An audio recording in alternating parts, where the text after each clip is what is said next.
Kapatid ko sa Panginoon, pakinggan niyo po ito. Napaka-importante po na maranasan po natin ang pressure. Kasi alam niyo kung bakit? Kasi kapag di tayo makaranas ng pressure, susukuan po natin ang next level. Ibig ko pong sabihin na sa bawat pagsubok, sa bawat problema at sa bawat challenges is opportunity po siya para mag-grow ang iyong pananampalataya sa Panginoon. Sa bawat pagsubok po, pagkakataon mo po yan na linisin mo yung sarili mo. At sa bawat problema naman, ay opportunity siya para makilala mo yung mga tunay na kaibigan. At kapag ikaw ay nakaranas ng sobrang sakit sa puso mo, opportunity po siya para makita mo yung tunay na halaga mo, yung value mo.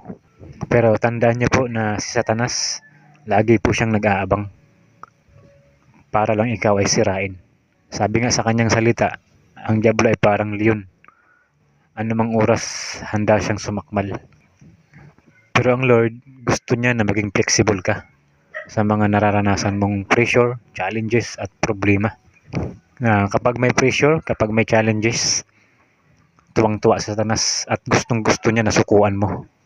Pero wag na wag mong sukuan, wag na wag kang susuko.